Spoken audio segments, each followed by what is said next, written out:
A quiet homestead, a wary bride, and a promise spoken low. You are safe here. The problem is, someone else believes she's his, and he's riding in with the law. The heat of the day had settled deep into the bones of the house. Elias felt it in the floorboards beneath his worn boots, in the smooth wood of the table he'd planed himself, in the very air he breathed. His home was a small, sturdy thing, built of sweat and timber to stand against the vast, sun-bleached plains. It was a good house, but it was a quiet one. The only sounds were the ones he made, the scrape of his chair, the clink of a fork against a plate, the low hum of a fly batting against the glass of the single window. He ate his supper alone, as he had every night for 10 years. The stew was nourishing. The bread was dense. It was enough. Yet tonight, the silence felt heavier, pressing in from the corners of the room where the lamplight could not reach. He had prepared the other room. A simple bed, a clean sheet turned down, a small chest for belongings. It was a space for one, a mirror of his own, and the sight of it had stirred something unfamiliar in his chest. A question. He had sent for a wife, a partner to share the labor, a practical arrangement for a practical life. He had not considered the silence she might bring with her, or the one she might break. The next day, the dust of the approaching stagecoach was a plume against the hard blue sky, long before the rattle of its wheels reached him. Elias stood on the porch, his hands still, his shoulders set. He had put on a clean shirt. The motion felt foreign, an acknowledgment of an event outside the rhythm of crops and livestock. The coach pulled to a stop, the horses blowing and stamping in the heat. A woman descended. She was not what the brief, hopeful letter from the agency had described. There was no soft eagerness in her posture. Her shoulders were straight, her chin lifted, a line of defense against a world that had clearly taught her the need for one. She held a single small bag, its leather worn smooth in the place where her hand gripped it. Her eyes, when they met his, were perceptive and profoundly weary. They held no illusions. Elias felt an immediate sharp instinct to stand less rigidly, to soften the lines of his own body so as not to seem a threat. He walked down the steps. "Ma'am," he said. His voice was rough from disuse. He gestured toward her bag. "I can take that for you." She flinched, a movement so small he might have missed it if he weren't watching so closely. Her grip tightened for a second before she seemed to consciously release it. She did not hand him the bag, but set it on the ground between them, an offering but not a surrender. He accepted the terms, lifting it. It was lighter than it looked. "The name's Elias Thorne," he said, leading the way to the house.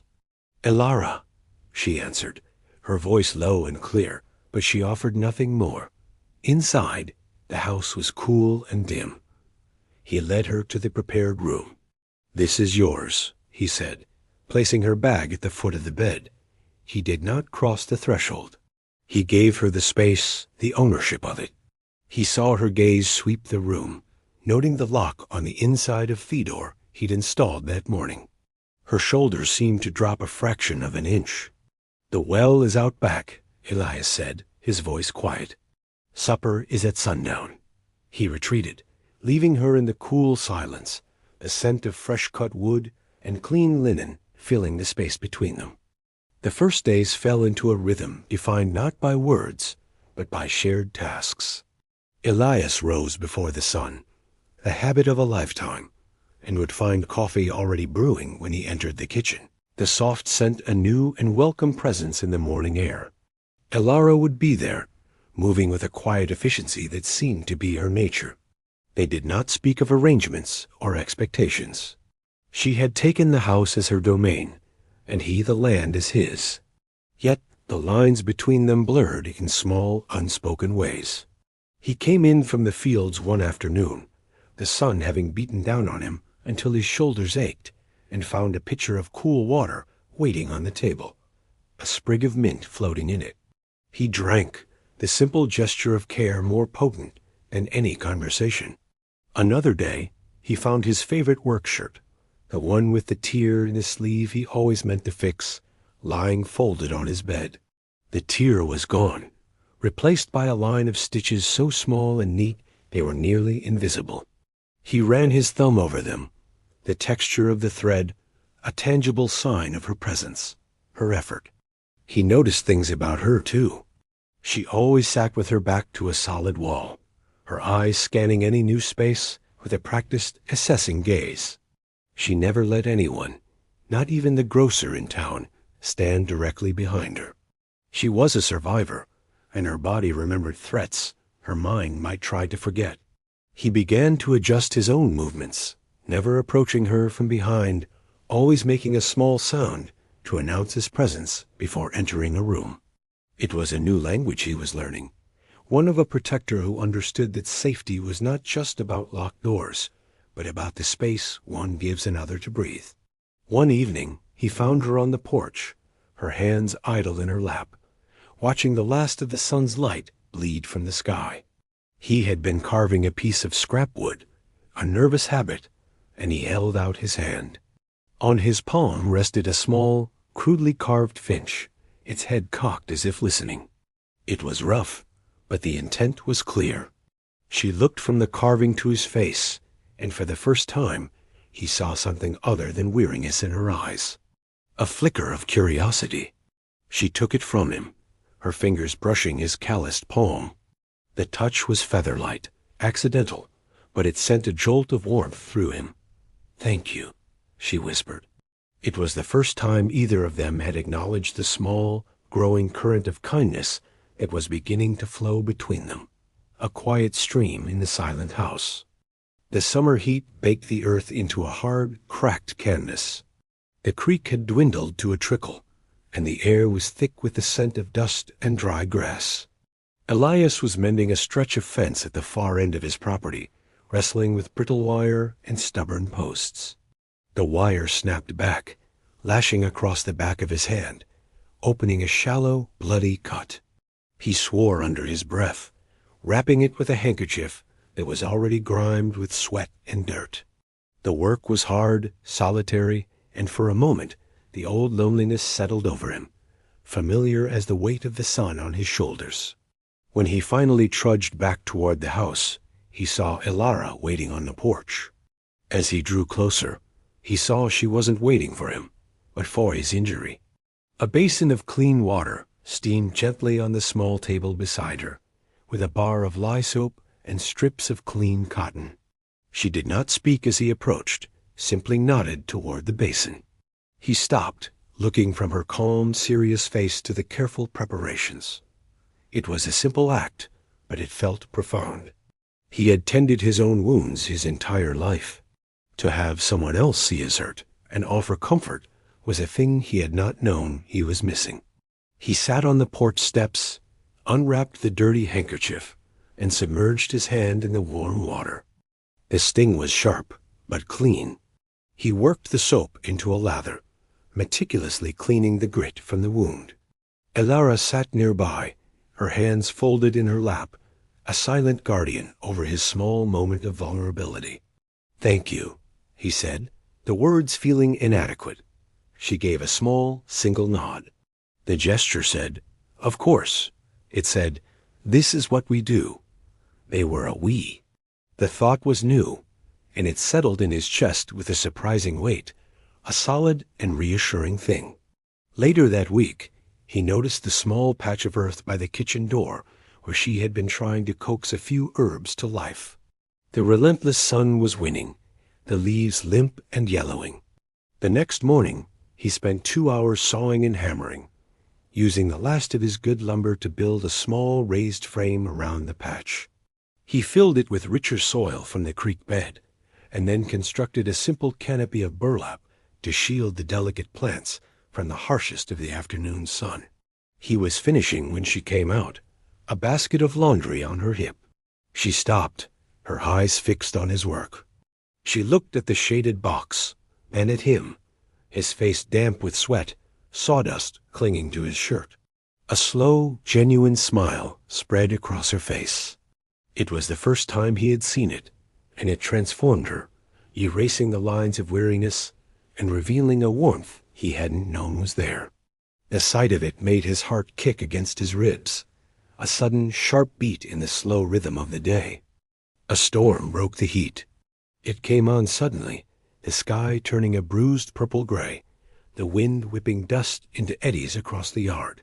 The first drops of rain were fat and heavy, spattering against the roof like thrown stones.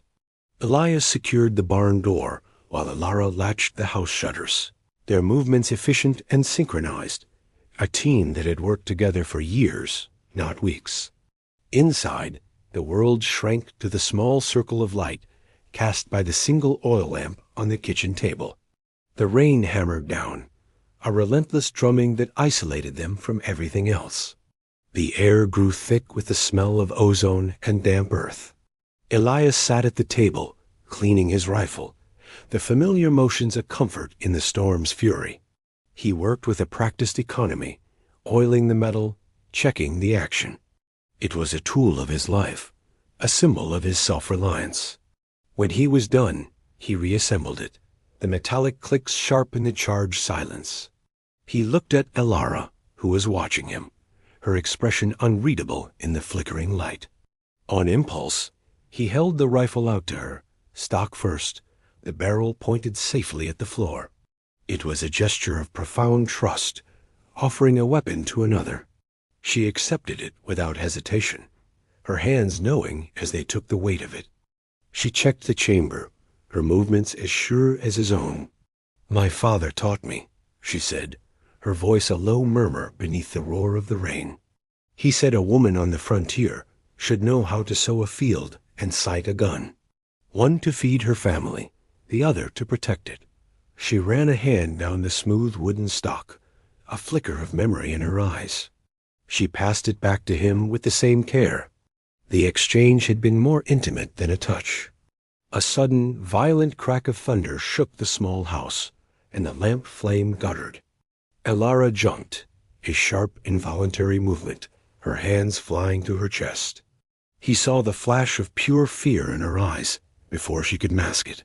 He didn't move toward her, didn't cross the space between them.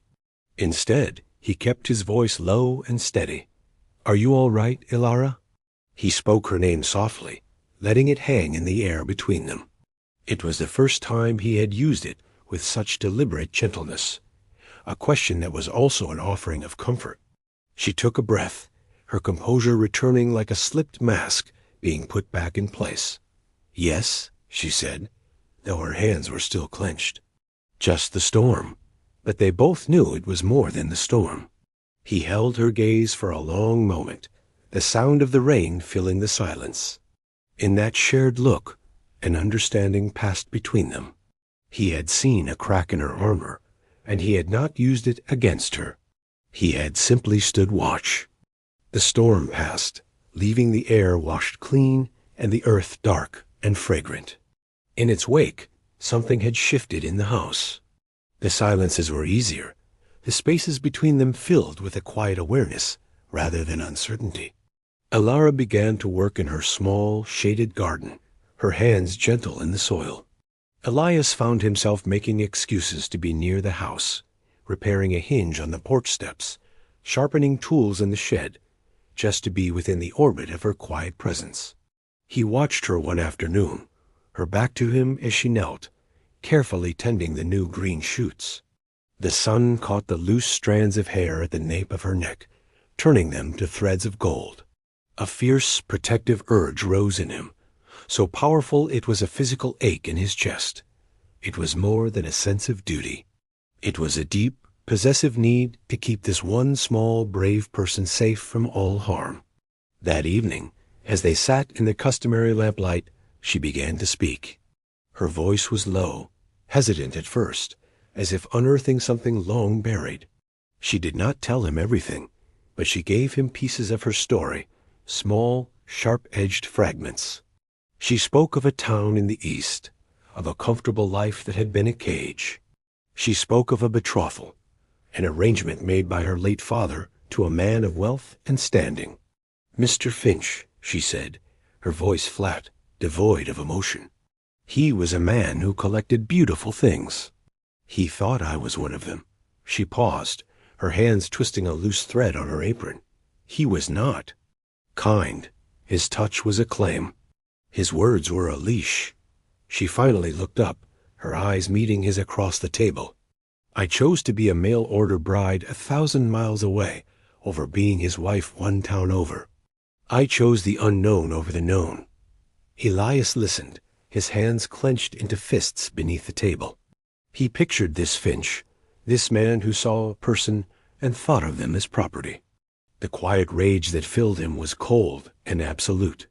He understood now the constant vigilance in her, the way she guarded her own space. She had not just been lonely. She had been hunted. He leaned forward slightly, his expression serious, his gaze unwavering. He wanted her to see the truth in his eyes, to feel the conviction in his soul. "Elara," he said, his voice a low, gravelly vow. "You are safe here." It was not a platitude. It was the most profound promise he had ever made. She held his gaze, and he saw the tension in her shoulders finally, truly begin to recede. She had found not just a refuge, but a guardian. The peace was shattered a week later. A rider approached the homestead, not with the hurried gait of a messenger or the slow amble of a neighbor, but with the arrogant, leisurely pace of a man who believes the world belongs to him. He was handsome in a polished, predatory way, dressed in clothes too fine for the frontier, his boots gleaming. Elias was splitting firewood when the man reined in his expensive horse, and he knew, with a gut-deep certainty, who this was. The man's eyes scanned the small homestead with a dismissive air before they landed on Elias. "I'm looking for a woman," he said, his voice smooth and cultured, but with an undercurrent of steel. "Elara. She came this way." Before Elias could answer, the kitchen door opened. Elara stood there, a bowl of beans in her hands. At the sight of the rider, she went utterly still, the color draining from her face. The bowl slipped from her grasp, shattering on the hard-packed earth. "There you are, my dear," the man said, a cruel smile playing on his lips. He dismounted, his movements fluid and confident. "Did you really think you could run from me?" This was Finch. Every line of him, from his tailored coat to the proprietary look in his eyes, radiated an entitled coercion that made the hair on Elias's arms stand up. Finch ignored Elias completely, his focus entirely on Elara. "This little game is over. You've had your adventure. Now you'll come home." He took a step toward her. Elias moved without thinking, stepping directly into Finch's path. He didn't say a word. He simply stood there, a solid, immovable object. His size and stillness were a stark contrast to Finch's urbane grace. For the first time, Finch acknowledged him, his eyes narrowing. "Step aside, farmer. This is a private matter. This is my home," Elias said, his voice flat and cold as stone. "And she is in it. That makes it my matter." Finch's smile tightened. He looked from Elias's calloused hands and plain-spun shirt to Elara's pale, defiant face. "I see," he said, his tone dripping with condescension. "You've found yourself a rustic protector. How charming." He did not press the issue, not then. He was a man who preferred to use instruments other than his own fists. He mounted his horse, his gaze lingering on Elara with a look of chilling possession. "This is not over," he said, not to Elias, but to her. "I will have what is mine." He wheeled the horse around and rode away, leaving a thick, poisonous silence in his wake. Elara was still standing in the doorway, her hands clenched at her sides, her body rigid as stone. Elias turned to her, his heart aching at the terror she was trying so hard to conceal. The sanctuary he had promised her had been breached. Finch did not return to the homestead. Instead, he went to town and began to poison the well. He was a man of influence and money, and he knew how to use both. He told the story of a flighty, ungrateful fiancée who had run from her duties, a woman who had broken a sacred, legally binding contract. He spoke of his own patience, his willingness to forgive her foolishness. He bought drinks at the saloon, spoke with the merchants, and hinted to the sheriff that he was a man with powerful connections back east. The townspeople, who knew Elias only as the quiet, solitary man who kept to himself, began to look at him with suspicion. Whispers followed Elara when she went to the general store for supplies. Women who had once given her a polite nod now turned their backs. The social pressure was a slow, suffocating tide. They were isolated, the two of them, in a way they hadn't been before. The threat was no longer a distant memory. It was a palpable presence, waiting just beyond their fence line. One afternoon, Finch rode out to the property again. This time, he came with an offer. He found Elias reinforcing the corral. "Thorne," he began, foregoing any pleasantries, "I am a reasonable man.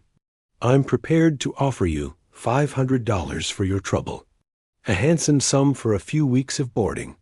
He spoke as if negotiating for livestock. "You will release her to me, and I will be on my way. No one needs to be hurt." The insult was so profound it barely registered. Elias didn't even look up from his work, his hammer blows steady and even. "She is not for sale." Finch's patience finally snapped. "Do you think you can stand against me? I have a contract. I have the law on my side. All you have is dirt and sweat. She will be mine, with or without your consent." He spurred his horse and rode off in a cloud of dust. The visit left a chill that the summer sun could not burn away. Elias went into the house. He found Elara in the kitchen. She wasn't cooking or cleaning. She was standing at the table, a large kitchen knife in one hand, methodically sharpening its edge against a whetstone. The rhythmic scrape of steel on stone was the only sound in the room. Her knuckles were white, her eyes dark and focused. She was not a frightened woman waiting to be rescued. She was a survivor preparing for a fight. Seeing her there, fierce and resolute, Elias felt his own resolve harden into something unbreakable. They were not two separate people under one roof anymore. They were a line drawn in the sand, and he would not let anyone cross it. The final confrontation came 2 days later. Elias was in the barn, mending a piece of tack, when he heard the approach of several horses. He stepped out into the harsh afternoon light to see Finch, and behind him, the town sheriff and one of his deputies. This was it, the law Finch had purchased. Elara came to the porch, her face pale but her spine straight. She stood just behind the threshold of the open door, a silent shadow. Finch dismounted with a smug, triumphant air. He held up a piece of paper. "Sheriff, I have here a legal betrothal contract, signed by this woman's father. She is bound to me. I am here to claim my bride." The sheriff, a portly man named Gable, looked uncomfortable. He glanced from Finch's arrogant face to Elias's stony one. "Now, Elias," he started, "this is a civil matter. If the lady agrees to go with Mr. Finch—" "She will," Finch interrupted, striding toward the porch. He stopped at the bottom of the steps, his eyes locked on Elara. His voice was soft, cloying, meant to sound reasonable, but carrying the clear threat of command. "Come now, Elara. This foolishness is over. It is time to come home." He started up the steps, his hand outstretched, reaching for her arm. Before his fingers could touch her sleeve, Elias moved. He didn't run. He simply covered the distance in 2 long, silent strides, planting himself directly between Finch and Elara. He was a wall of muscle and bone. He didn't draw a weapon. He didn't raise his voice. His body was the only shield she needed. "You will not touch her," he said. The words were low, a rumbling growl that held more menace than any shout. The air crackled with tension. Finch recoiled, his face contorting in a sneer of outrage. "Get out of my way, you brute, or I'll have the sheriff arrest you for obstruction." Sheriff Gable put a hand on his pistol, his expression troubled. "Elias, don't make this difficult." The moment hung, sharp and fragile as glass. Everything depended on what happened next. Elias did not move. He did not even look at the sheriff. His eyes were fixed on Finch, a silent promise of violence if he took one more step. He was immovable, a protector standing his ground, ready to face down the law and the world for the woman behind him. "She is my betrothed." Finch's voice was sharp with frustration. "Ask her yourself. She will tell you." He turned his arrogant gaze past Elias to the woman standing in the shadows of the doorway. He expected to see fear. He expected her to crumble under the weight of his authority, the presence of the law. He believed, in his entitled heart, that she was his to command. All eyes turned to Elara. The sheriff, the deputy, even Elias, though he did not move, felt the shift in focus. The world seemed to hold its breath. This was her moment, her choice. Elara stepped forward, out of the shadows and into the stark sunlight. She held her head high, her eyes clear and unwavering. But she did not look at Finch. She did not acknowledge the man who had hunted her, who had tried to own her. Her gaze went to the man standing as a shield before her. She looked at Elias's broad, unmoving back. Then she took another step, coming to stand beside him. Her movement was deliberate, a public alignment. "This is my home," she said, her voice not loud, but carrying across the yard with absolute clarity. The words were a claim, a planting of a flag in the soil of her new life. Then she did something that sealed their fate. She looked directly at the sheriff, at Finch, at the whole world that had come to take her away, and she made her final, irrevocable choice. "And this," she said, her voice ringing with a strength none of them had expected, "is my husband." As she spoke, she reached out and placed her hand on Elias's forearm. The touch was electric. It was not the gesture of a woman in need of rescue, but the firm, possessive touch of a partner, a wife. It was a declaration, a vow made in front of witnesses, more binding than any ink on Finch's contract. The claim was so powerful, so undeniable in its simplicity, that the air went out of Finch's argument. He stared, his mouth slightly agape, defeated not by a gun or a fist, but by a woman's will and a quiet man's devotion. Sheriff Gable let out a slow breath, his hand falling away from his pistol. "Well," he said, a note of finality in his tone, "that seems to settle that. A marriage vow, spoken here and now, superseded a betrothal contract from 1,000 miles away." He tipped his hat, a gesture of respect toward Elara. "Ma'am, Elias," he turned to Finch, "our business here is done." Finch stood frozen for a moment longer, his face a mask of disbelief and fury. He had been outmaneuvered, his power rendered meaningless. With a final, hateful glare, he spun on his heel, mounted his horse, and rode away without another word, the sheriff and his deputy following behind, leaving Elias and Elara alone in the sudden ringing silence. The dust from the departing horses settled back to the earth. The vast, oppressive tension that had filled the air drained away, leaving a strange, trembling quiet in its place. Elara's hand was still on Elias's arm, her grip tight. He could feel the fine tremor running through her, the aftershock of her immense bravery. He turned slowly, his whole body seeming to pivot toward her. He looked down at her face, seeing the cost of her stand in the faint pallor of her skin, and the deep, exhausted pools of her eyes. His heart swelled with a feeling so immense he had no name for it. It was awe. It was devotion. It was a love that had grown in silence and had just been proclaimed to the world. He gently covered her hand with his own, his large, calloused palm completely enveloping her slender fingers. The strength and warmth of his grip was an anchor. He held her hand there for a long moment, a silent acknowledgment of everything she had just done, everything they had just become.